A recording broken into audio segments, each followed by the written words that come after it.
memandu acara pada hari ini.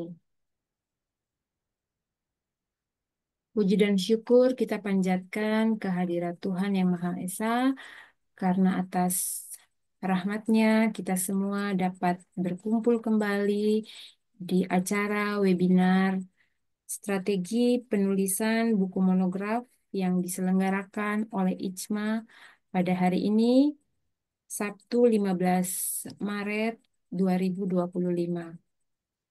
Acara ini akan berlangsung selama kurang lebih 2 jam, dan untuk itu sebelum kita masuk pada acaranya, izinkan saya untuk membacakan rundown acaranya, Bapak Ibu.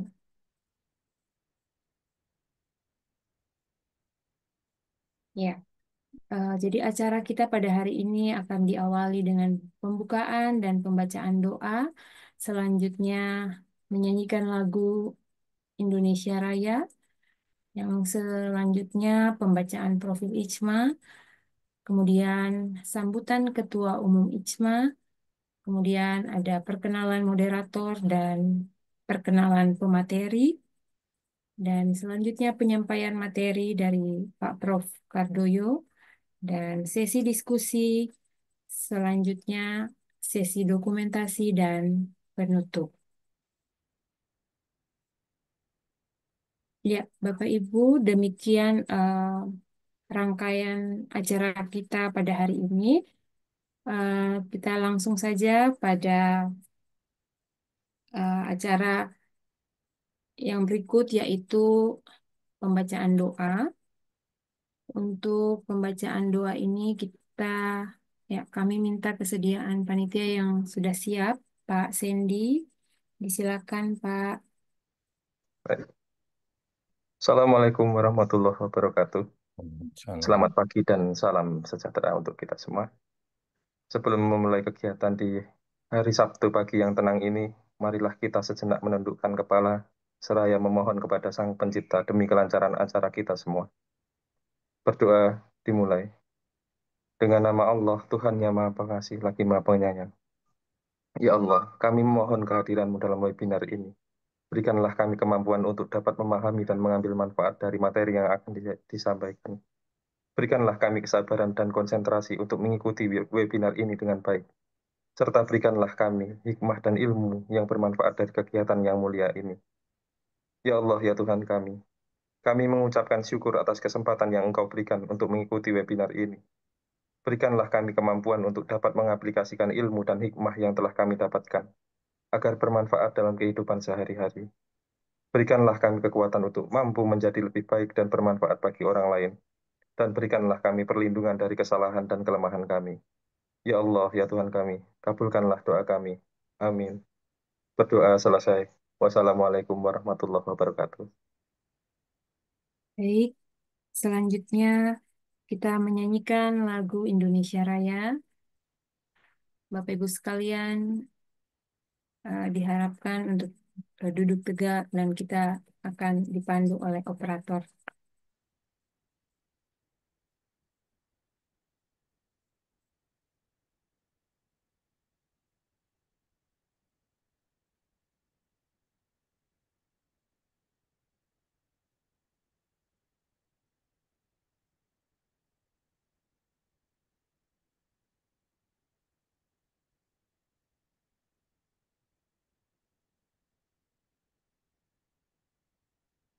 Mohon maaf, Bu Nita, suara belum terdengar.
Ya, baik. Selanjutnya kita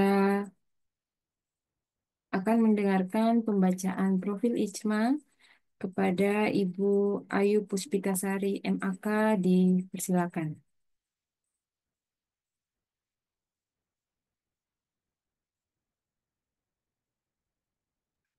Ya, baik. Terima kasih Bu Paskanova. Sebelumnya saya mungkin mau konfirmasi dulu ini screen saya sudah terlihat Bu Paskanova. Sudah, Bu. Jelas. Baik, Bapak Ibu, selamat pagi semuanya. Sebelum kita memulai acara webinar pada pagi hari ini, izinkan saya selaku Sekretaris 3 Ikatan Cendekiawan Muda Akuntansi untuk memperkenalkan secara singkat organisasi kami. Jadi organisasi kami bernama Ikatan Cendekiawan Muda Akuntansi atau biasa disingkat ICMA, dengan moto bersatu, bersinergi, dan berkolaborasi. Berikut ini adalah sejarah pendirian organisasi kami, dimulai dari bulan April tahun 2018 itu terjadi perbincangan sederhana beberapa dosen muda akuntansi. Kemudian pada bulan Mei tahun 2018 terjadi pembuatan grup WhatsApp dosen muda akuntansi. Kemudian pada bulan Maret tahun 2021 muncullah ide untuk mendirikan organisasi. Pada bulan April tahun 2021 adalah perekrutan anggota dan Dewan Pengurus Nasional serta Dewan Eksekutif ICMA untuk pertama kalinya. Pada bulan Juli tahun 2021 terjadi penandatanganan akta notaris. Pada bulan Oktober tahun 2021 ICMA dilahirkan di Universitas Tanjung Pura, Pontianak. Pada bulan Oktober tahun 2022 merupakan Dies Natalis ICMA yang pertama diselenggarakan di Universitas Pancasila Jakarta. Pada Oktober tahun 2023 adalah Dies Natalis ICMA yang kedua diselenggarakan di Bina Nusantara University Alam Sutera Tangerang. Dan pada Oktober tahun 2024 adalah Dies Natalis ICMA yang ketiga diselenggarakan di UPN Veteran Yogyakarta. Visi dari Ikatan Cendekiawan Muda Akuntansi adalah menjadi organisasi yang mampu mewujudkan generasi dosen muda profesional dan kompeten di bidang akuntansi untuk mengembangkan ide dan inovasi terkini dalam melaksanakan Tridharma perguruan tinggi dan mampu melahirkan bibit unggul sebagai generasi penerus bangsa dalam membangun dan memajukan bangsa Indonesia. Adapun misi dari Ikatan Cendekiawan Muda Akuntansi yang pertama adalah memperlengkapi dosen akuntansi dalam pelatihan profesional dosen dalam melaksanakan Tridharma perguruan tinggi yang beriman dan bertakwa kepada Tuhan Yang Maha Esa. Dua, memperlengkapi generasi dosen muda akuntansi dalam kemampuan melakukan riset yang unggul dan terkini. Tiga, menyelenggarakan wadah bagi dosen muda akuntansi dalam berkiprah pada kegiatan Tridharma perguruan tinggi seperti menulis jurnal, menulis buku, dan lain sebagainya. Empat, menyelenggarakan pelatihan dan pemberdayaan sumber daya manusia guna meningkatkan kapabilitas dosen akuntansi. Lima, membangun kerjasama dengan berbagai lembaga dan perusahaan, baik nasional dan internasional, untuk memperlengkapi kapabilitas dosen dan melakukan kolaborasi riset. Enam, memperlengkapi dosen akuntansi untuk mampu mengembangkan karir. Tujuh, menyelenggarakan kegiatan pengabdian kepada masyarakat sebagai wadah dalam mengabdikan ilmu kepada masyarakat. Delapan, menyelenggarakan wadah dalam melahirkan bibit unggul sebagai generasi penerus bangsa. Berikut ini adalah beberapa contoh program kerja yang telah dilaksanakan oleh ICMA. Ada berbagai webinar yang kami selenggarakan, Bapak Ibu, baik di setiap hari Sabtu maupun hari Minggu, pada akhir pekan, dari pagi sampai dengan sore, ya, ada banyak sekali webinar-webinar yang berfungsi untuk menunjang profesi Bapak Ibu sebagai seorang dosen. Dan ini adalah struktur Badan Pengurus Harian ICMA periode 2024 sampai 2027. Ketua Umum Bapak Raffles Ginting, Wakil Ketua Bapak Yanuar Nugroho, Sekretaris Umum Ibu Veronika Ananta Wikramatunggadewi, Sekretaris Eksekutif Bapak Riki Yunisar Setiawan, Sekretaris 1 Bapak Ilham Ramadan Syafdi, Sekretaris 2 Bapak Sandy Dwi Haryanto, Sekretaris 3 saya sendiri Ayu Puspitasari, Bendahara Ibu Vera Damayanti, dan Wakil Bendahara Ibu Ayu Uniana. dan kita juga memiliki beberapa departemen yang dikepalai oleh Departemen Penelitian dan Inovasi oleh Ibu Risa Anandita, Departemen Pendidikan Pembelajaran dan Kurikulum Ibu Erlina Tri Rohmiatun, Departemen Pengabdian kepada Masyarakat Ibu Rahma Maulidia, Departemen Keanggotaan Ibu Denari Dahana Epiarsi, Departemen Media Informasi dan Komunikasi Bapak Agustinus Winoto, Departemen Humas dan Kerjasama Antar Lembaga Ibu Aprina Nugraha Hesti Sulistia Hapsari, Departemen Karir Keahlian dan Studi Lanjut Ibu Khadijah Atpahira, Departemen Literasi dan Publikasi Ilmiah Ibu Pesi Suryani, Departemen Mitra Usaha dan Ekonomi Kreatif Ibu Eka Retnowati, Departemen Jurnal Bapak Dokman Maruli Tua Situmorang, Departemen Pusat Data dan Teknologi Ibu Windy Aristi Anggraini, Departemen Sosial Ibu Dr. Dian Widiati, Departemen Penulisan dan Penerbitan Buku ada Ibu Elsa, Departemen Penalaran dan Keilmuan Ibu Sri Kalimah, Departemen Organisasi Kelembagaan dan Sumber Daya Manusia Ibu Triana Zurotur Aulia, Departemen Urusan Luar Negeri Internasional dan Luar Negeri Ibu Elga Yulindisti, dan ada bidang kategorial kewilayahan dikepalai oleh Bapak Tabariski. Selain itu, kami juga memiliki tim kerja yang diketuai oleh tim kerja Bedah Buku Ibu Dr. Lucy, tim kerja Satgas Pendidikan dan Anti Korupsi Ibu Melanie Yulestina, tim kerja Satgas PPKS Ibu Yuliana, tim pengelola Komite Etik Ibu Dr. Nurmala Ahmar, dan tim perencana strategis Ibu Wiwit Irawati. Dan selain itu karena ICMA itu anggotanya terdiri dari berbagai dosen yang ada di wilayah Indonesia, Bapak Ibu. Oleh karena itu kami memiliki koordinator wilayah ya. Di sini ada 14 koordinator wilayah untuk seluruh Indonesia. Ya, untuk ingin bergabung ya Bapak Ibu, jika Bapak Ibu tertarik untuk bergabung dengan kami, Bapak Ibu dapat melakukan pendaftaran ke Bitly ya, garis miring Investment 2025, atau Bapak Ibu dapat menghubungi Ibu Dwi Rani Fauzi Lestari melalui nomor yang tertera. Atau Bapak Ibu juga dapat menghubungi saya juga ya di nomor yang tertera di sini. Atau bisa juga mengirimkan email ke isma.nasional@gmail.com. Mungkin sekian Bapak Ibu perkenalan dari kami. Untuk selanjutnya, selamat mengikuti webinar dan saya kembalikan pada MC. Baik, terima kasih Ibu Ayu. Bapak Ibu, selanjutnya kita akan mendengarkan sambutan Ketua Umum IJMA yang akan langsung dibawakan oleh Bapak Ketua Umum Parafles Ginting SEMAK. Kepada Bapak disilakan. Ya, selamat pagi Bapak Ibu yang terkasih. Apakah suara saya terdengar, Ibu Paskanova? Terdengar, Pak. Ya, selamat pagi Bapak Ibu yang terkasih. Pertama-tama marilah kita panjatkan puji dan syukur kehadirat Tuhan Yang Maha Esa. Atas berkat rahmat-Nya kita dapat berkumpul melalui media virtual Zoom pada hari ini, Sabtu 15 Maret 2025, untuk bersama-sama melaksanakan kegiatan dari Departemen Penulisan dan Penerbitan Buku dengan topik strategi penulisan buku monograf. Terima kasih kepada narasumber kita yang sangat luar biasa, kepada Bapak Prof. Dr. Kardoyo yang sudah bersedia membagikan ilmu pada pagi hari ini. Terima kasih juga kepada seluruh panitia, secara khusus Departemen Penulisan dan Penerbitan Buku yang sudah eh, mempersiapkan kegiatan pada pagi hari ini dengan sangat baik. Bapak Ibu yang terkasih, seperti yang kita ketahui bahwa Ikatan Cendekiawan Muda Akuntansi atau yang disingkat ICMA terus berkonsisten untuk melahirkan program-program yang berkualitas ya. Tentunya mendukung Tridharma perguruan tinggi, baik pendidikan, pengajaran, publikasi, ya penelitian atau PKM. Nah, Ikatan Cendekiawan Muda Akuntansi memiliki 16 departemen, satu kategori wilayah, dan 5 tim kerja. Nah, salah satunya Departemen Penulisan dan Penerbitan Buku. Nah, tujuan dari eh, kegiatan yang dirancang, bagaimana Bapak Ibu para dosen mampu ya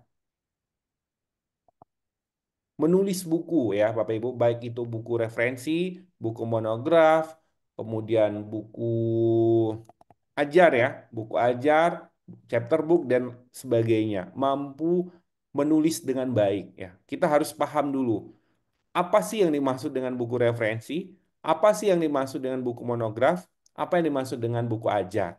Kita harus paham juga prosedur penulisannya, berapa lembar ya, berapa halaman maksimal ya, tata penulisannya ya, termasuk juga kita harus memahami bagaimana struktur ya, gaya bahasa dalam penulisan ya, termasuk juga bagaimana pencegahan plagiarisme dalam penulisan buku ya. Jadi kalau kita berbicara tentang penulisan buku itu luas ya.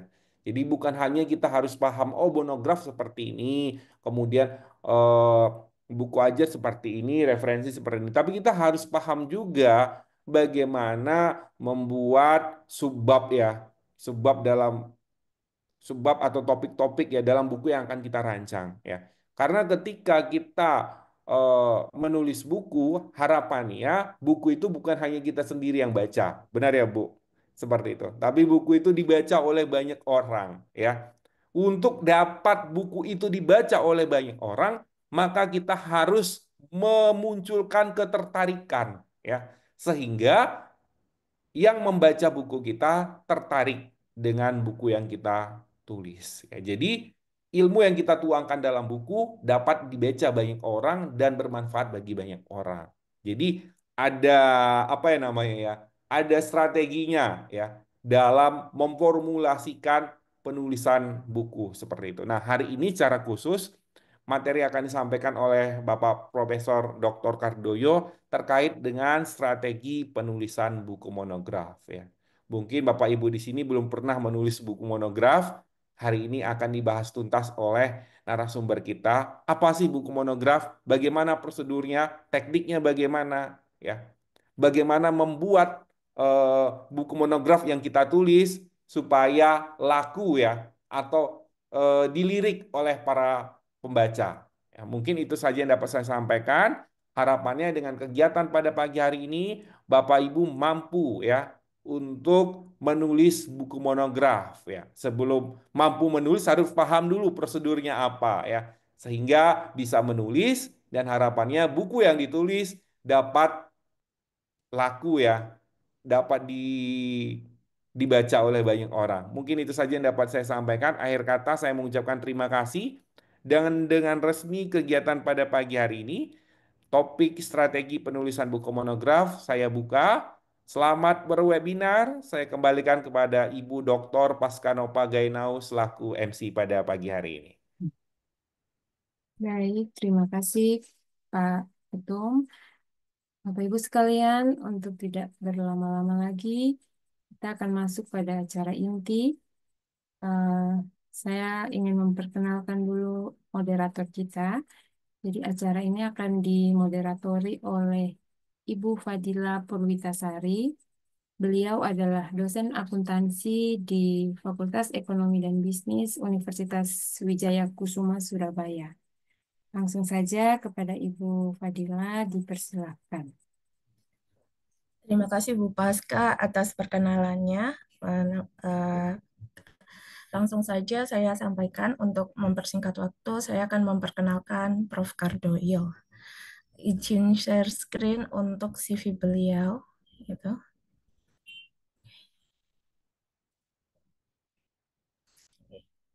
Jadi Prof. Kardoyo ini adalah profesor di Universitas Negeri Semarang. Kayak gitu, beliau sudah berkarir cukup lama sebagai dosen dan sudah menjabat berbagai jabatan struktural baik di dalam UNES dan maupun di luar UNES seperti itu. Kita lihat beliau cukup banyak kiprah beliau di bidang penulisan seperti itu, seperti naskah akademik dan berbagai hal. Kemudian kita melihat bahwa beliau juga sangat concern atau sangat di dalam penulisan gitu dari berbagai aktivitas pelatihan profesional yang beliau ikuti. Kemudian penelitiannya juga banyak sekali kayak gitu. Saya nggak bisa menyebutkan satu-satu kayak gitu, dan bisa dilihat di sini, dan kira ilmiah beliau terutama di bidang buku juga cukup banyak, dan ini banyak yang masih terbaru kayak gitu. seperti itu. Gitu. Mungkin itu saja perkenalannya karena banyak sekali jurnal beliau. Saya melihatnya ini banyak sekali kayak gitu. Dan ini adalah berbagai konferensi dan yang beliau gitu. Ya, nah ini kita lihat juga beliau mendapatkan dan beliau juga mengikuti organisasi seperti itu. Jadi kiprah beliau di berbagai sisi kalau saya bilang. Oke, mungkin itu saja perkenalannya langsung waktu dan layar saya persilahkan Prof. Kardoyo.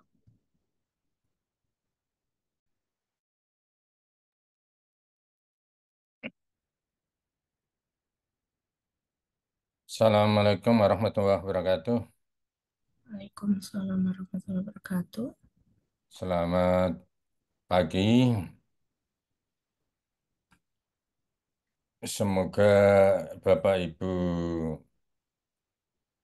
sehat semua.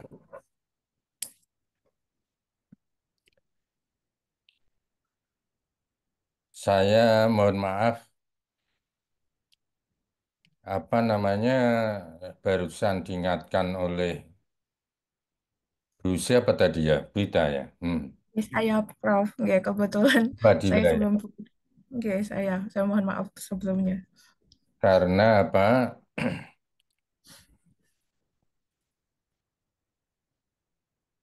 Biasanya itu kan satu hari sebelumnya gitu loh. Nah, ini Nggak, nggak. pagi tadi saya habis subuh, lihat laptop. Begitu apa setelah lihat laptop, saya tidur lagi. Begitu tidur, saya nyetel TV, nonton tenis. Oke, Kenapa Prof? Nggak. oke.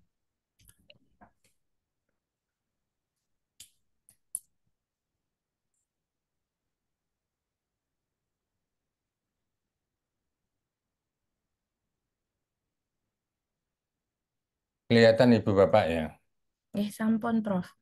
Oke.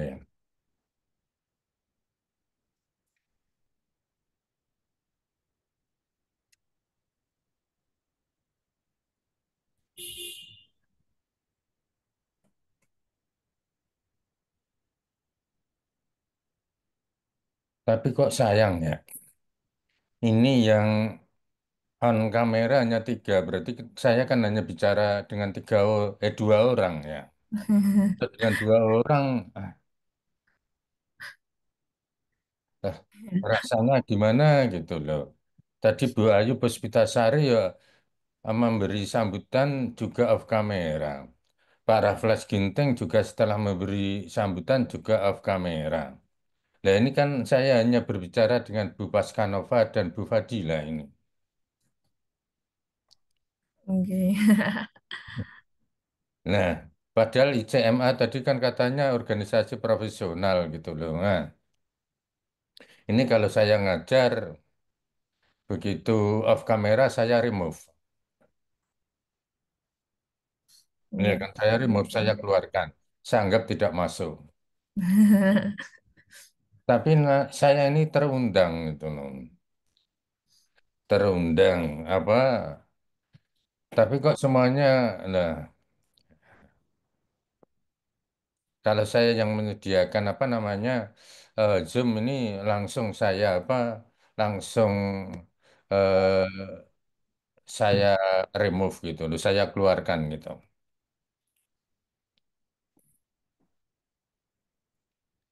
Tapi kalau saya keluarkan kan saya nggak sopan. Gitu. Enaknya gimana Bu Fadila? Ini semuanya yang Bu Nggak. Ayu aja off kamera. Nah, Pak Ya, Raffles Ginting, nah baru ini bicara dengan tiga orang ini. ya takutnya Prof. Kadang kalau kalau tempat saya ini kadang itu Prof nggak stabil ya internetnya. Jadi demi mendengar suara Prof kadang saya harus matikan kameranya gitu. Kalau nggak suaranya gresek gresek gresek gitu Prof. Tapi pembicara menjadi tidak Karena semangat. kita seluruh Indonesia juga Prof takutnya gitu. Ini Bu Nah, Paskanova dari Sulawesi ya nah, Bu. di Enggak. kampus kami bahkan internasional itu apa? Takutnya gitu. eh, Kalau nggak on kamera maka tidak kasih tidak dikasih sertifikat. Ini ya kan? Bu Ayu Puspitasari saja sekretaris off kamera gitu kan. Iya, mungkin ya tadi karena beliau dari Kalimantan, Prof. Jadi kita seluruh Indonesia ini, Prof. Iya, Benar-benar. maka Mungkin saya tadi cerita di kampus saya itu internasional, eh, Pak. ya, nih, anak-anaknya beberapa juga gitu. Ya. Kalau on cam itu terlempar, Prof. Gitu. Jadi kami yang kadang gitu, ya, beberapa posisi juga, yes. Kami mohon maaf, Prof. Jadi kami memang kadang memang tidak Nah, wajibkan on cam karena itu kita terlempar keluar malahan kalau bertahan on cam gitu.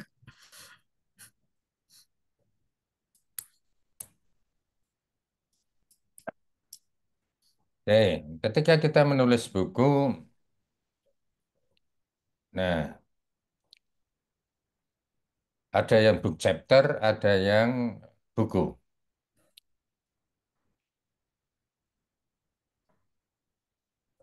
Begitu kita menulis buku, ada dua, buku referensi dan buku monograf.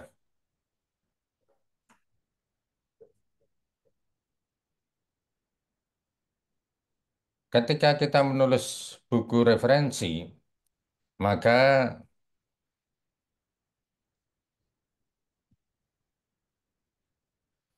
dan sekarang masih berlaku ketika ini ada yang mengajukan profesor, mengajukan lektor kepala, maka kalau buku referensi nilainya ada 40. Kalau buku monograf nilainya 20. Apabila penulisnya satu. Kalau penulisnya lebih dari satu, maka penulis pertama akan memperoleh 60% kali 40 untuk referensi. Berarti 24. Kalau monograf berarti 60% kali 20. 60 kali 20 berarti apa? Memperoleh nilai 12. Nah,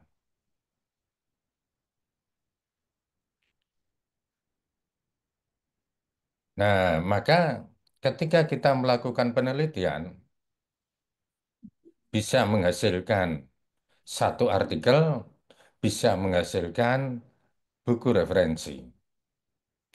Begitu menghasilkan atau buku monograf. Begitu menghasilkan buku referensi atau monograf, kalau saya malah menganjurkan buku referensi karena nilainya tinggi. Nah, nilainya tinggi. Kalau ke lektor kepala, kalau sudah buku referensi 25, tinggal jurnal nasional terakreditasi Sinta 2 dari luar perguruan tinggi. Soalnya kalau dari kampusnya sendiri, walaupun Sinta 2, maka tidak diakui.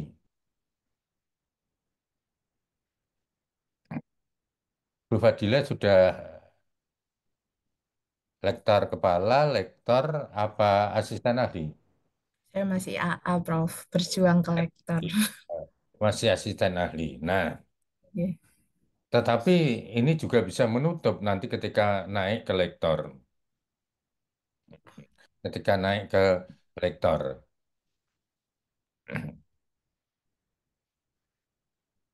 Nah, kenaikan pangkat yang ini kelihatannya musim-musim terakhir, yang mempergunakan nilai nanti kan mempergunakan apa SKP, penilaian SKP. Jadi kalau nanti untuk naik ke guru besar, profesor, kalau sekarang lektor kepala 4A berarti harus ke 4B, 4B ke 4C, dari 4C barulah bisa ke apa guru besar. Jadi nunggu waktu. Tapi sekarang masih masih buka mempergunakan sistem lama.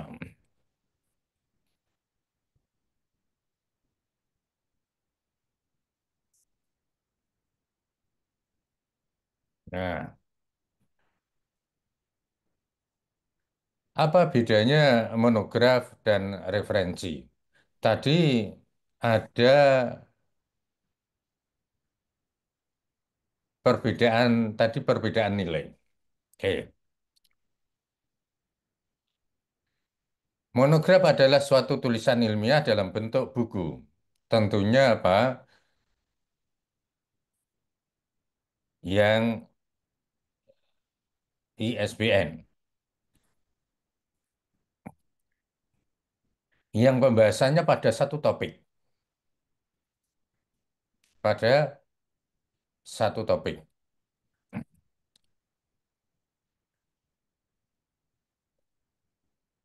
Atau satu bidang ilmu. Sesuai dengan kompetensi penulis. Kalau akuntansi,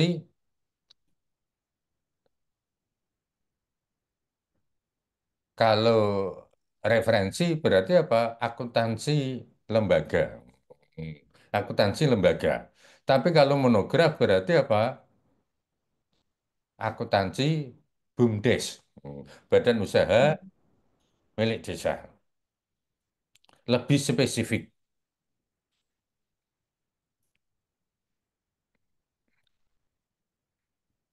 Maka dari itu ketika monograf mesti harus ada rumusan masalah yang ada pembaruannya, novelty-nya. Ada metodologi pemecahan masalah, ada dukungan data, atau teori mutakhir yang lengkap dan jelas. Serta ada kesimpulan dan daftar pustaka yang menunjukkan rekam jejak kompetensi penulis. Maka karena ini dihasilkan penelitian, maka apa? Yang wajar adalah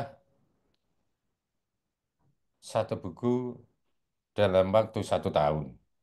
Kalau 1 tahun bisa menghasilkan 4 buku monograf, penelitiannya berapa? Penelitiannya berapa? Maksimal penelitian adalah apa? 2. Di tempat saya, kalau sudah diterima di universitas, tidak diterima di fakultas. Pemerataan. Tapi kalau diterima nasional, masih bisa. Masih bisa universitas, tapi tidak bisa fakultas. Nah, berarti kan maksimal 2. Nanti kalau ada tugas khusus, berarti maksimal 3. Ada penugasan. Nah, 20 itu nilai maksimal. Nilai maksimal artinya apa? Ideal banget. Monografnya bagus banget.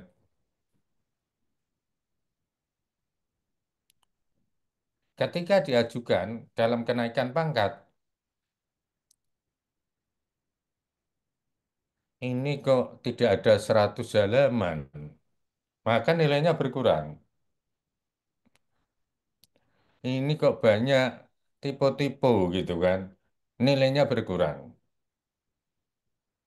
Nah, maka dari itu ini harus dijaga. Ini adalah 20 itu ideal. Oke, yang berikutnya buku referensi. Kalau satu penelitian bisa menghasilkan satu buku, maka apa? Nilainya 40. 40 adalah nilai maksimal.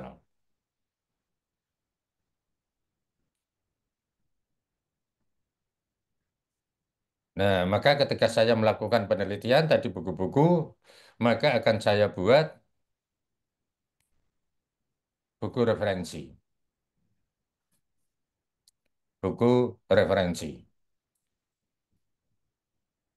Begitu dulu saya mengajukan guru besar,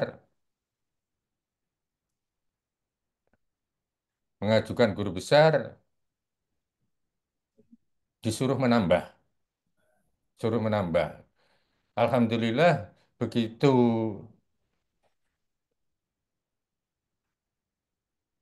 di tahun itu langsung keluar artikel jurnal bereputasi 2 buah, buku referensi 2 buah, sehingga lebih-lebih.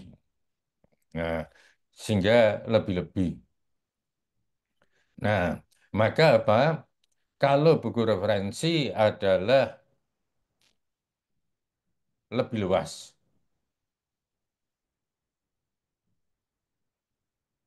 Seperti tadi, akuntansi lembaga. Berarti apa? Bisa macam-macam atau akuntansi publik. Nah, ini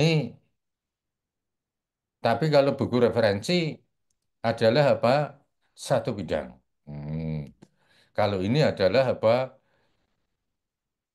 Kalau ini ilmu itu pohonnya, kalau apa monograf itu apa cabangnya, lebih khusus.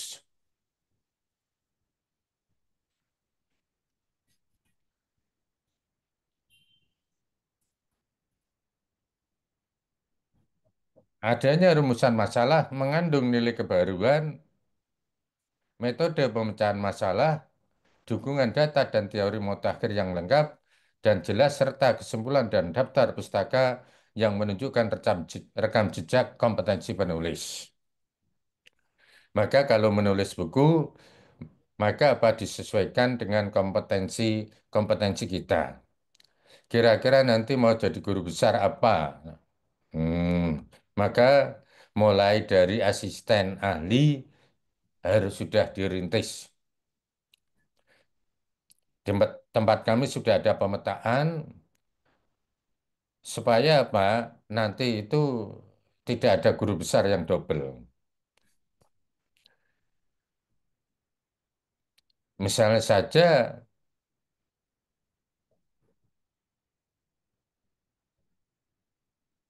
sejak sekarang sudah dirintis. Akuntansinya akuntansi apa? Oh, saya guru besar perilaku akuntansi. Maka sejak awal harus karyanya mengikuti itu. Baik itu untuk referensi maupun monograf. Soalnya apa? Sekarang tidak boleh ada guru besar yang double.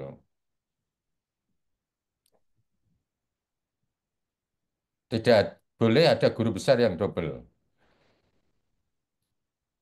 Muncul akuntansi publik, sudah ada, maka tidak boleh ada guru besar akuntansi publik. Nah, nanti kalau apa guru besar akuntansi publik meninggal dunia, berarti kan hilang. Boleh ada yang baru. Boleh ada yang baru. Maka sejak awal institusi harus memetakan.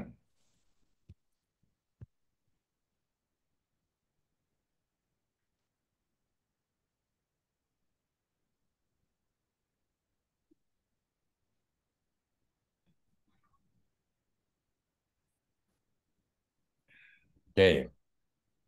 Seperti yang disampaikan oleh Bapak Ketua Umum tadi,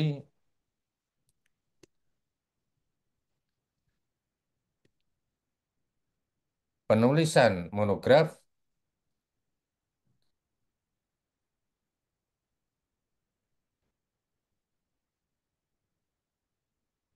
kertasnya aja harus berukuran 15,5 cm kali 23 cm.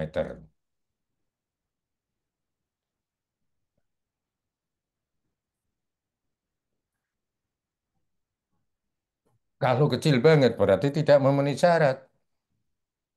Kalau besar banget berarti tidak memenuhi syarat.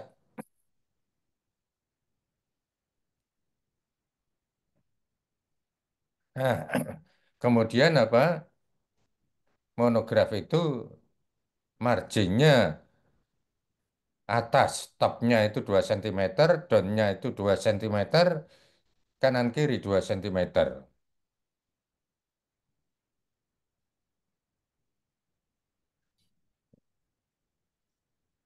Nah, fontnya mempergunakan Time New Roman.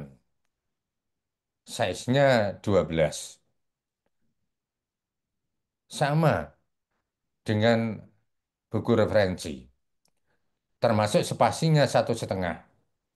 Biar kelihatan panjang sekali, maka spasinya dibuat 2 cm. Dibuat 2. Berarti apa? Nggak memenuhi syarat. Tidak memenuhi syarat.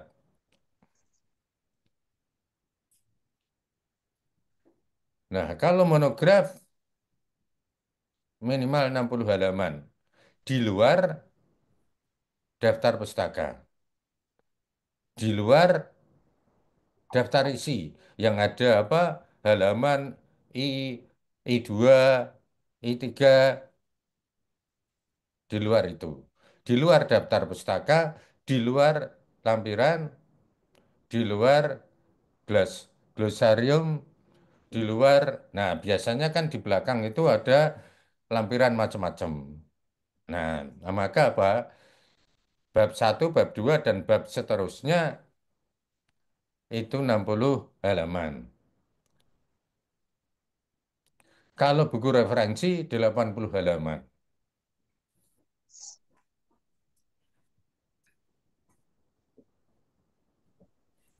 Nah,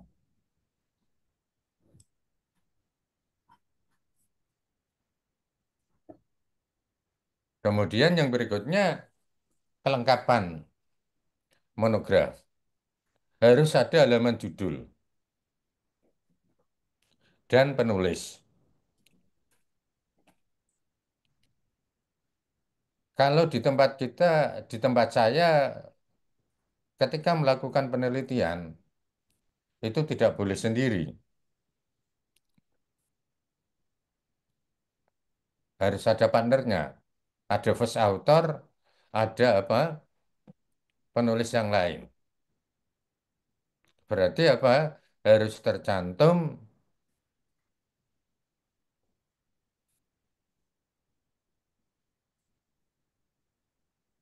kalau penulisnya 3, berarti apa? Tiga-tiganya tercantum di halaman apa? Halaman depan, halaman judul. Kemudian yang berikutnya yang tadi saya sampaikan ada pengantar.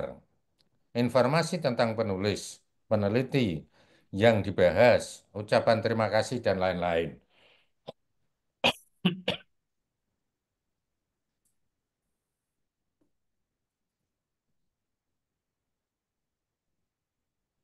Misalnya saja penelitian itu sumber dananya dari siapa? Disampaikan. Kalau dari universitas, sampaikan terima kasih kepada rektor.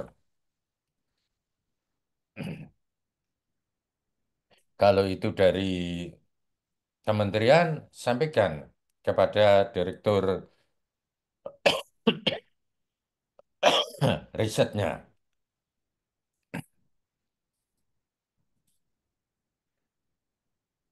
Sekarang ada peluang untuk menulis, untuk mengajukan judul di RTPM.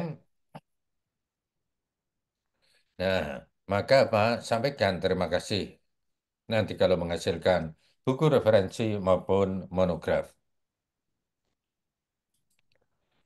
Daftar isi, daftar tabel, daftar gambar, daftar lampiran. Dan itu tidak dihitung di apa 60 halaman atau 80 halaman untuk buku referensi.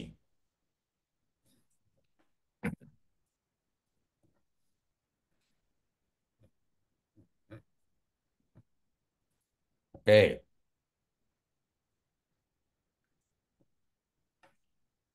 yang berikutnya bab 1 pendahuluan. Bab 1 pendahuluan. Pendahuluan tentang latar belakang masalah atau latar belakang penulisan buku, pendekatan penelitian, kegunaan penelitian, rumusan masalah, metode, dan kajian pustakanya. Oke. Kemudian bab 2. Bab 2 di batang tubuh. Isinya apa? Nah, kalau penelitian kuantitatif berarti apa? Variabel.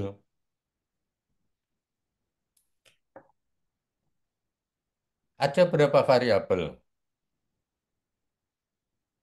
Ada 4 variabel. Berarti apa? Bab 2 variabel. Dependennya. Variabel terikatnya. Variabel tergantungnya. Bab 2. Sampaikan kajian teoritisnya. Berikutnya, deskripsi tentang variabel itu. Nah, dihubungkan dengan apa? Variabel yang lain. Berarti apa? Ada teori, ada apa? Hasil penelitian. Kira-kira di situ menemukan apa?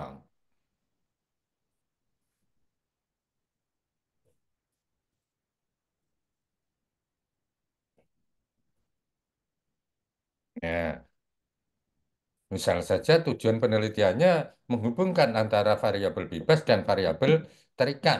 Nah, disampaikan hasilnya apa. Nah, itu kalau kuantitatif. Kalau itu kualitatif berarti apa? Fokus. Fokus masalah. Di fokus masalah itu atau di masalah itu ada subnya. Berarti apa? Bab 2 itu tentang sub-subnya tadi. Kalau itu kualitatif.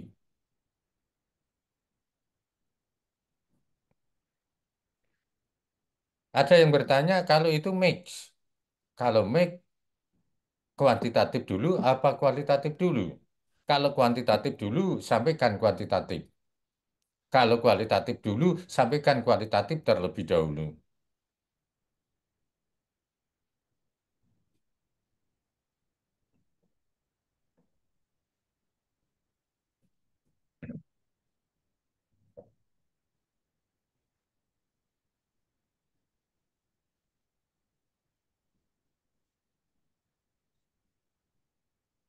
Nah, termasuk juga ketika kita meneliti ada pembahasan sampaikan juga. Biasanya ada pembahasan untuk hipotesis pertama, pembahasan untuk hipotesis kedua, pembahasan untuk hipotesis kedua. Nah, itu dimasukkan tadi di bab-bab tadi.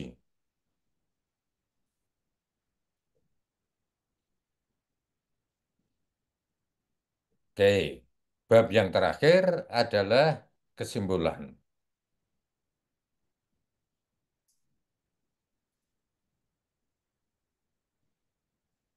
Nah, bab terakhir berarti apa? Penutup, isinya kesimpulan dan saran. Demikian juga halnya di buku referensi.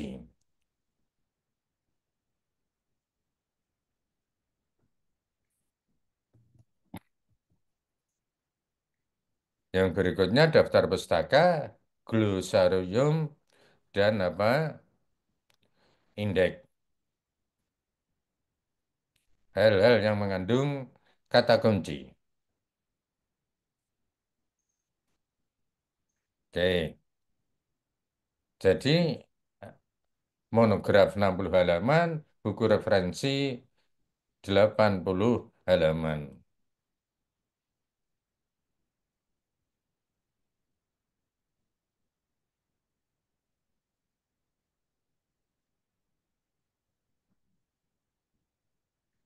Nah, ini Ibu Bapak, jadi 40 itu nilai tertinggi, 20 itu nilai tertinggi, wajar adalah apa? Satu buku dalam waktu 1 tahun. Kalau meneliti 2, lebih baik apa? Tahun berikutnya, tahun berikutnya. Ini yang wajar. bisa saja apa dua, 1 tahun dua, tapi nggak akan memperoleh nilai 40. Dan nanti apa ngajarnya jadi kecer kalau orang nulis buku terus-menerus.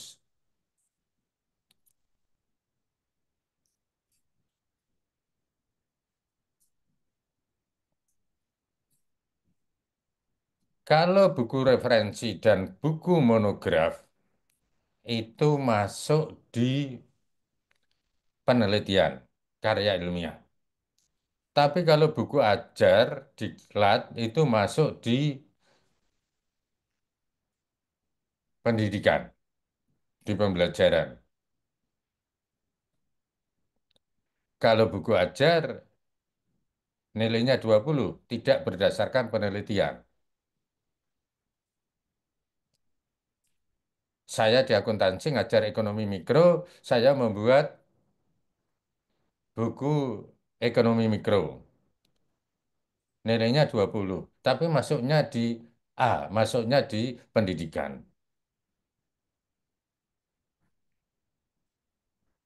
Diklat modul, buku petunjuk, alat bantu dan sebagainya, bobotnya 5. Satu produk dalam 1 semester. Karena ngajarnya 1 semester. Nilainya 5. Kalau 1 tahun, mata kuliah yang berbeda, berarti apa? 10.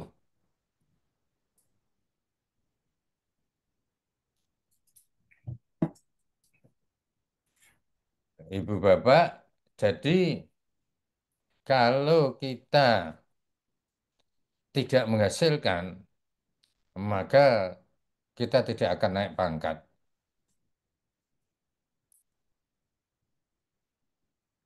Bu Fadila sudah dapat sertifikasi dosen belum? Belum, Mbak. Soalnya Belum. masih belum. Iya, Antri ya? iya. Apa itunya loh, Pak, yang penilaian anunya kan minimal 4 semester ya, Pak, berturut-turut. Ya. Hmm. Iya, saya belum eligible, Pak. Nah, Pak Rafa sudah dapat ya, sudah. Belum, Pak. Saya belum serdos. Jadi waktu mau serdos kemarin saya ngelanjut S3. Oke. Mm-mm. Saya Oke. insya Allah semester ini, Pak, kalau eligible bentar lagi. Jadi kalau dosen tidak berkarya, maka tidak akan naik pangkat, tidak akan naik jabatan, Hmm. jabatan fungsional. Pak Raffles Ginting sekarang jabatan fungsionalnya apa? Lektor 3C, Pak. Ini mau naik 3D per Juni nanti. Rektor ya. Oke, Ya. rektor. Jadi kalau nggak menghasilkan tidak akan lektor kepala. Kalau nggak lektor kepala, maka pangkatnya tidak bisa naik. Hmm, tidak bisa naik.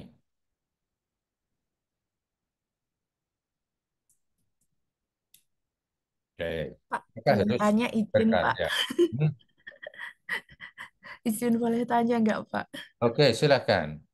Saya maaf ya, ini biar kita juga berbagi gitu. Untuk buku ajar sama diktat itu, Pak, itu kan ini kan untuk yang anu ya, Pak, Jabung ya, Pak. Terus yang penilaian yang semesteran itu apa ya? Saya lupa istilahnya. Aduh. Yang di sister itu, Pak, itu apakah bisa juga untuk anu kalau membuat buku ajar sama diktat itu juga apa ada beban SKS-nya itu loh. Itu Oke, juga sekarang kan Bu Fadila itu mm-mm. kan yang menilai atasan langsung ya, ketua prodi ya. Oh, Yang menilai oh ketua gitu. prodi. Nah, Oke. maka kan apa akan melihat karya-karya ibu. Nah, akan melihat Hmm. karya-karya ibu. Nah, sehingga apa? Sekarang itu berdasarkan waktu. Maka kan apa? Yang tiap-tiap tahun itu kalau nilainya sangat baik, maka apa? 2 tahun bisa naik. Hmm. Kalau baik, maka apa? 2 tahun tidak bisa naik. Hmm. Nah, begitu dinilai penelitiannya ada, jurnalnya ada, bukunya apa, bahkan jurnalnya bereputasi internasional. Nah, Kalau diberi nilai baik, protes. Kapan saya bisa naik? Kayak Oke. gitu. Nggih, nggih, nggih, nggih. Itu berlakunya di PTN atau sudah mulai di PTS juga, Pak? Itu seharusnya. Oke, berlaku untuk seluruhnya karena ini untuk Indonesia. Oh, nggih, nggih.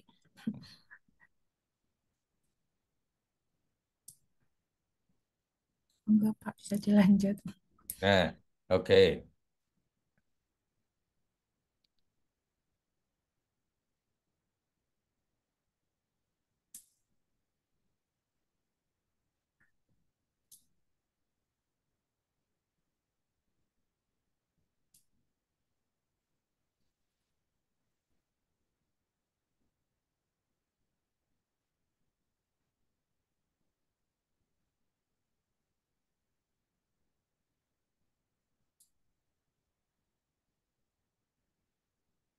Ini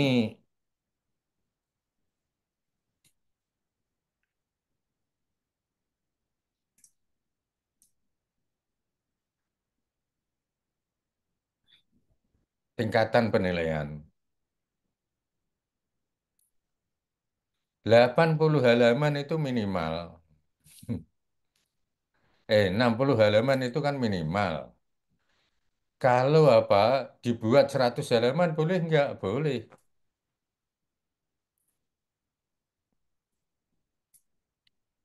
Nah, maka kalau 151 halaman berarti apa nilainya 2. Kalau 60 halaman berarti nilainya 0,5.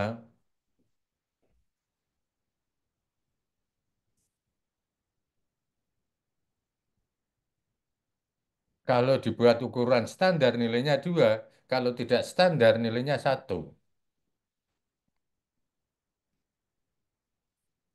Nah, ketika atasan tadi menilai, mesti akan melihat halaman.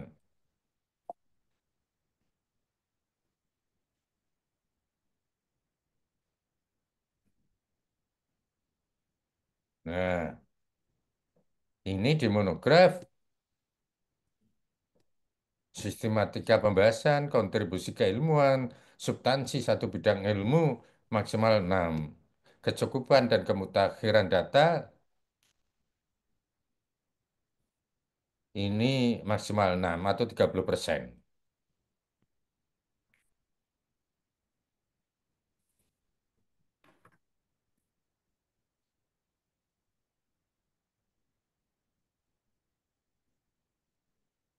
Kalau diterbitkan oleh badan ilmiah, LIPI misalnya, perguruan tinggi, maka apa?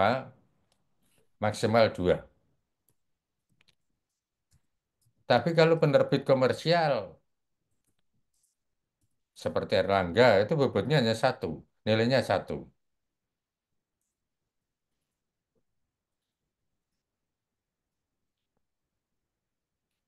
Beri ISBN, nilainya 1. Nah ini kan apa? Kalau diterbitkan oleh perguruan tinggi 2, ISBN 1, diedarkan secara nasional 1. Lah maksimal 4.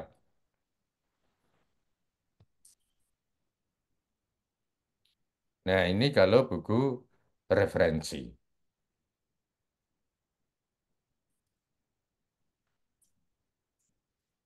Sehingga apa? Yang tadi monograf itu kalau dijumlahkan, jumlahnya apa? Maksimal 20.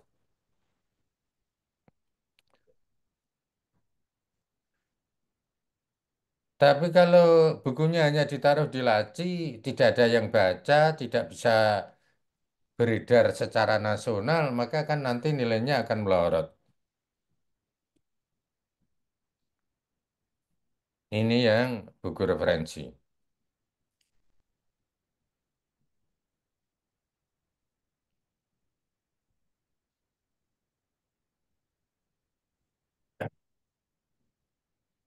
Kenapa saya tampilkan buku referensi? Supaya apa? Bisa sebagai pembanding. Akhirnya kita bisa memilih.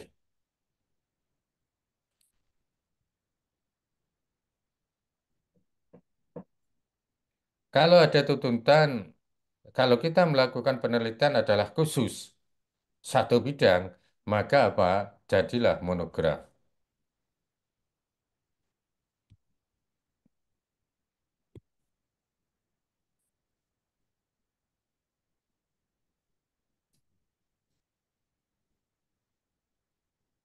Ini salah satu contoh karya saya.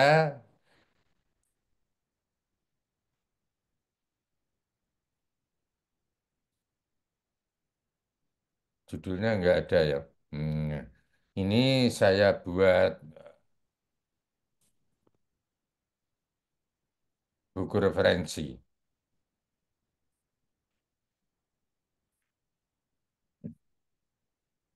Tadi kemampuan kognitif, variabel dependennya.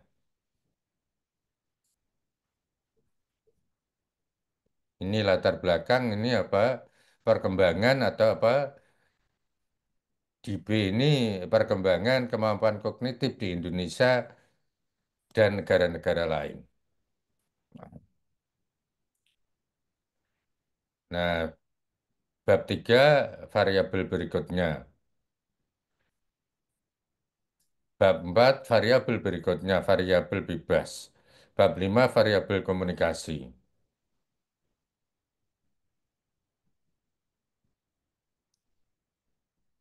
Bab 6 variabel pengalaman. Bab berikutnya tanggung jawab. Oke, daftar pustaka. Nah, terakhir profil penulis.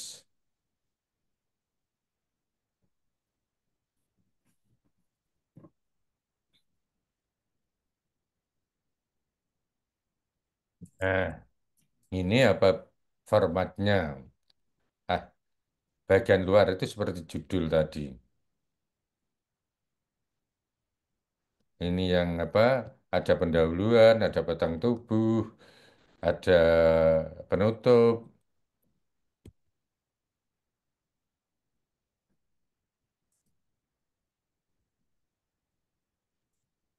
Nah, kalau kentang berarti sudah khusus monograf. Tapi kalau pertanian berarti apa? Luas. Hmm.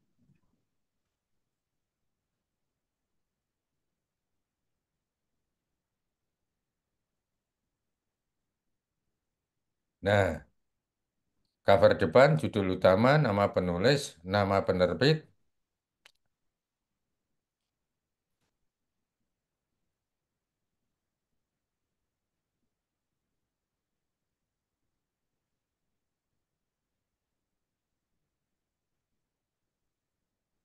Ini cover belakang, judul utama, nama dan tentang penulis, sinopsisnya. Biasanya di halaman belakang itu kan ada apa namanya judul utamanya, terus apa? Oh, penulis ini sudah menulis sekian buku dan seterusnya. Sinopsisnya berarti inti dari buku tersebut.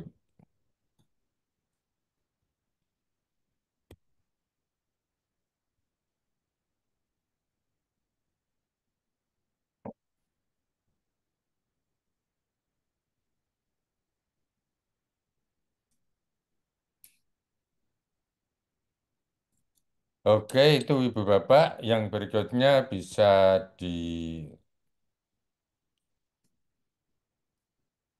sendiri sehingga apa? Akan menambah wawasan Ibu Bapak. Oke, silakan kalau ada yang bertanya, saya kembalikan Bu Moderator. Iya, ini ada beberapa pertanyaan, Prof. Yang pertama ini ditanya 2 kali. Boleh share materi hari ini enggak? Itu Ya, nanti di chat ini. saya kirimkan ke Bu Fadila.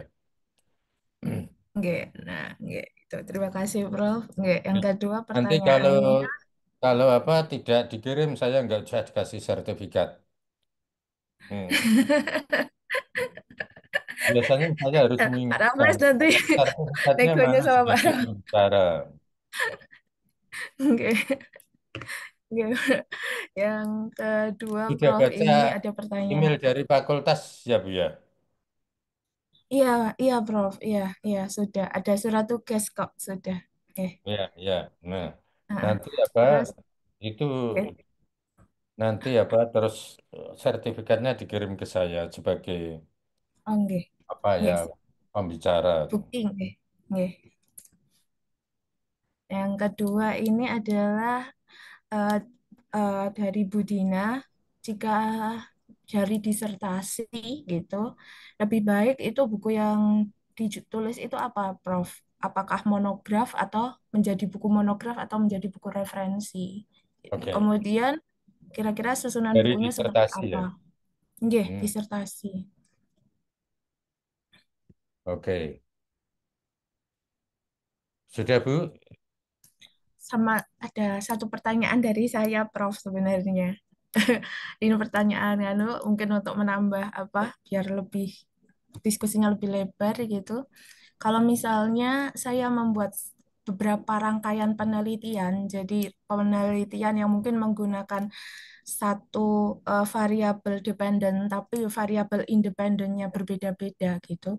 Itu apakah saya bisa tulis menjadi buku monograf? Tapi penelitiannya beda-beda, Prof. Jadi misalnya A ke Z untuk penelitian pertama, B ke Z untuk penelitian kedua, C ke Z untuk penelitian ketiga, kayak gitu. Kemudian saya buat jadi suatu buku A, B, C ke Z, kayak gitu. Itu apakah bisa menjadi buku monograf gitu? Nah, itu yang Oke. pertanyaan dari saya gitu. Oke, saya dari Budina dulu ya. Oke. Kalau dari disertasi mau saya tulis dalam bentuk buku. Oke. Budinanya mana ini? Di chat, Prof. Sebentar. Budina, Ya, ya. ini Soalnya ada di sini pertanyaan enggak? di chat. Saya mau Hadir, lihat Prof. wajahnya Budina. Budina Hadir, mana? Prof. Mohon izin off cam karena sedang ada mengikuti kegiatan lainnya juga. Tapi ini saya menyimak full, Prof. Mohon arahannya, Prof. Lah kayak gini tuh loh. Nah, ini kalau Bapak Ibu saya off kamera itu menurut Bapak Ibu gimana? Hmm? Mesti kan saudara, wah, lah pembicaranya kok off kamera.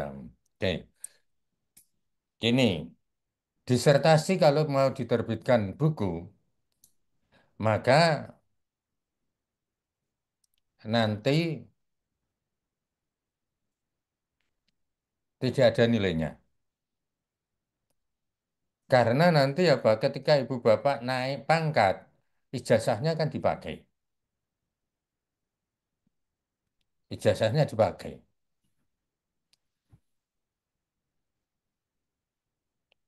Ijazahnya dipakai. Iya kan? Ijazahnya sudah digunakan ketika naik pangkat.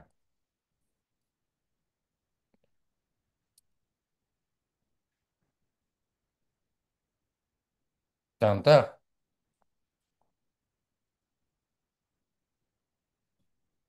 ketika lektor ke lektor kepala, kalau doktor dan S2 itu syaratnya lain. Nah, itu berarti kan digunakan. Gunakan untuk naik pangkat. Nah,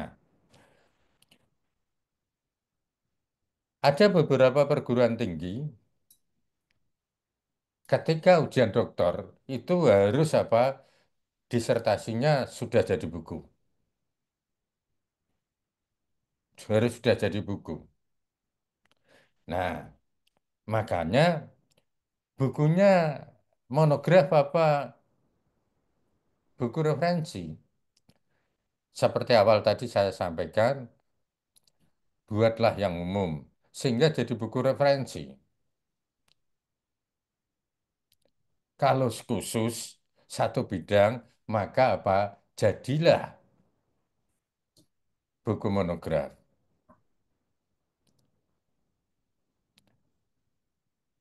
Tapi sekali lagi, disertasi. Dokternya sudah digunakan, maka apa? jadi monograf atau jadi buku referensi tidak ada nilainya.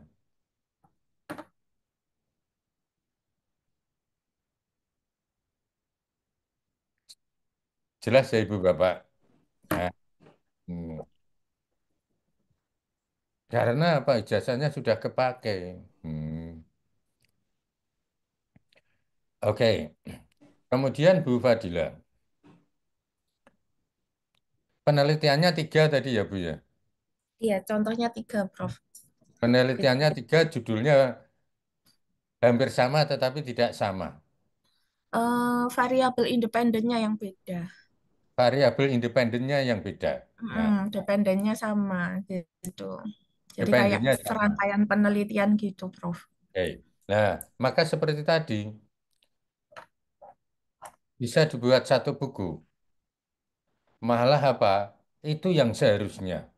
Hmm. Jangan sekali, tapi apa? Beberapa penelitian, maka apa? Akan jadi satu.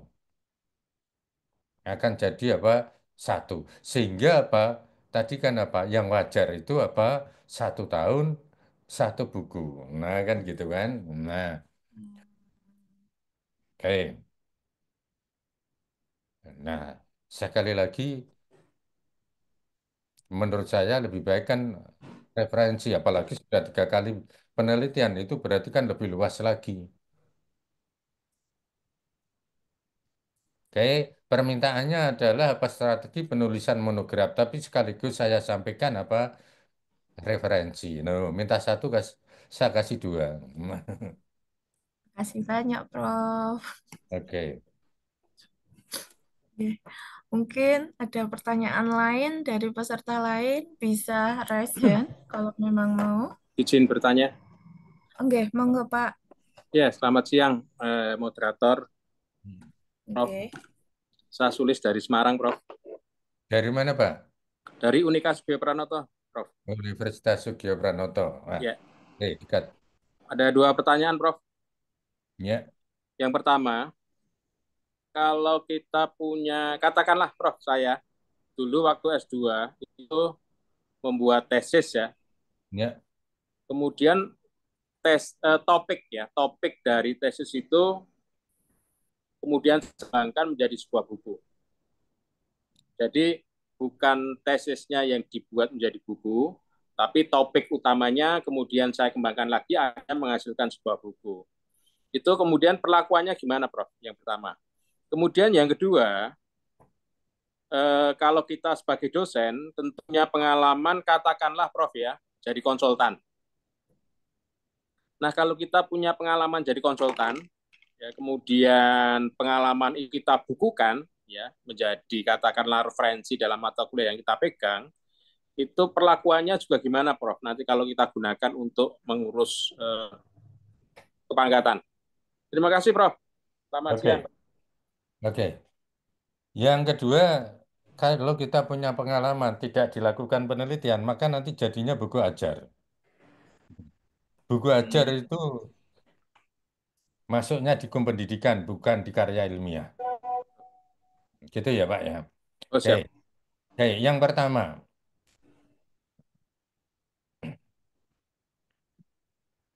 biasanya kalau kita mengajukan pangkat itu kan apa?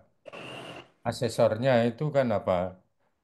Mencari sana, mencari sini, nyocokkan sana, nyocokkan sini. Bahkan apa?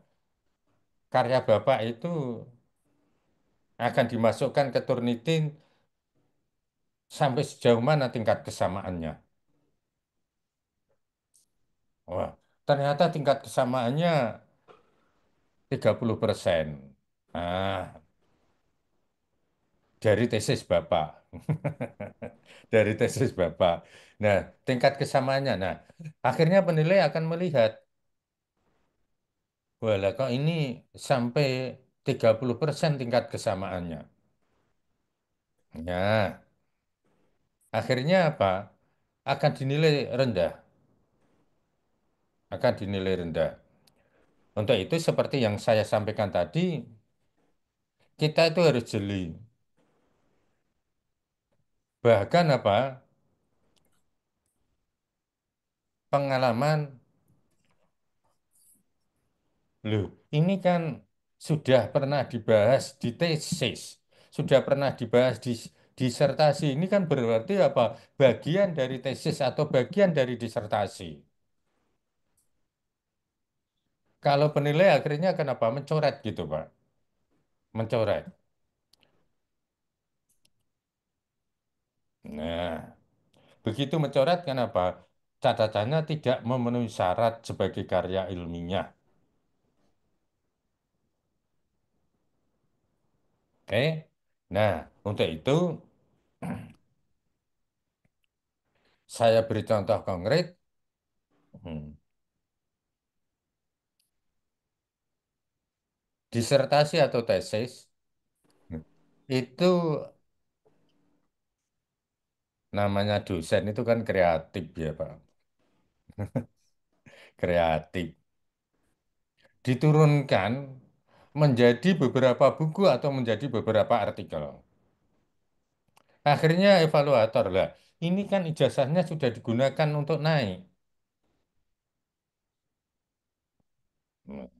Sudah digunakan untuk naik, misalnya saja. Nah, tapi mengapa ini muncul lagi? Nah, untuk itu apa? Berhati-hati.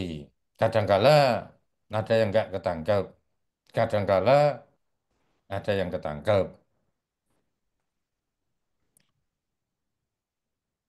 Tapi yang tidak ketangkep nggak perlu saya sampaikan, Pak. Nah, karena nggak rahasia orang.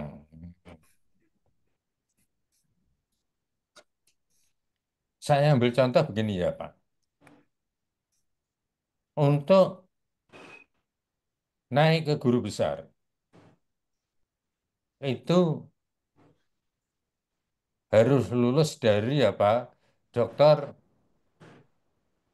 minimal baik sekali. Kalau dulu ya B. Kalau C, nggak boleh. Kalau baik, nggak boleh. Harus apa? Minimal baik sekali.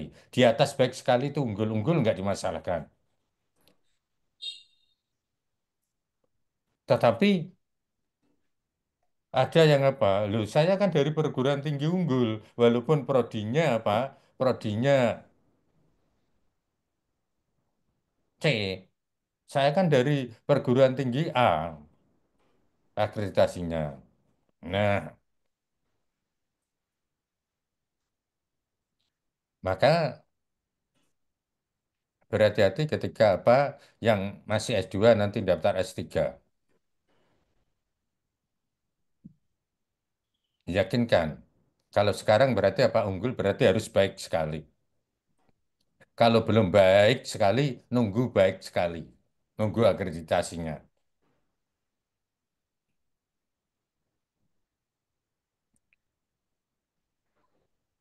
Itu Pak Tri Sulistianto dari Unika.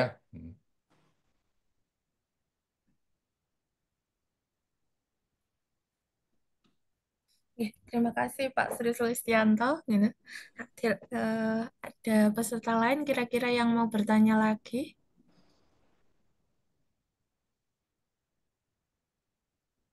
Oke, oke. Oke, Ibu Bapak, maka apa ketika nulis buku monograf harus dites Turnitin tingkat kesamaannya.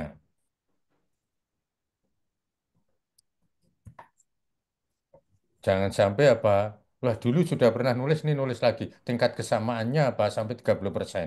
Maka apa? Itu menyangsikan. Oke, Ada itu lagi dari Bu Rahma. Monggo Bu Rahma bisa di anu.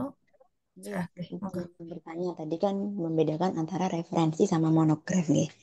Nah ini kebetulan kalau misalnya tadi kan tesis, terus ini skripsi mahasiswa yang kebetulan bisa dikembangkan sepertinya monograf. Eh, ini tadi nggak nyimak full juga, Prof. Kalau misalnya monograf itu berarti terdiri dari beberapa bab yang notabene seperti buku ajar, tapi nanti di bagian bab yang misalnya bab 1, 2, 3, nanti bab 3-nya itu merupakan resume dari hasil skripsinya itu apa seperti itu nggih kalau misalnya monograf. Tapi beda lagi kalau referensi. Kalau referensi sendiri itu berarti benar-benar seperti buku ajar tapi beda. Misalnya akuntansi keuangan menengah untuk saya kan dari akuntansi backgroundnya. Tapi kalau yang referensi mungkin eh, eh, hal apa namanya subbab yang dari buku ajar akuntansi keuangan misal seperti itu apa seperti itu nggih Prof. Matur nuwun. Eh, oke Bu Rahma,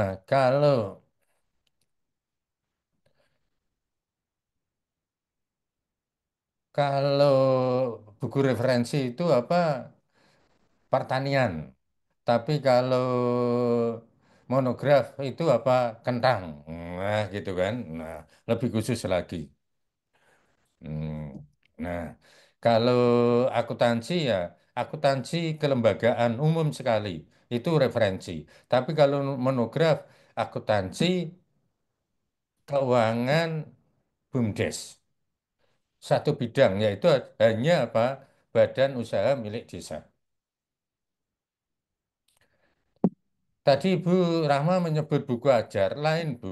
Kalau buku ajar tidak melakukan penelitian, tapi kalau monograf dan referensi harus berdasarkan penelitian.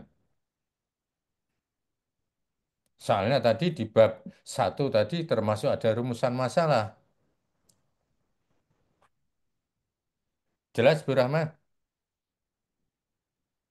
Oh, nggih, Prof. Matur nuwun. Jadi bedanya yang referensi sama monograf itu persamaannya sama-sama berangkat dari penelitian, Ya, tapi badan lebih umum penelitian. yang referensi dan yang Hmm, lebih spesifik itu yang monograf, nggih. ya, iya. Oke, matur nuwun.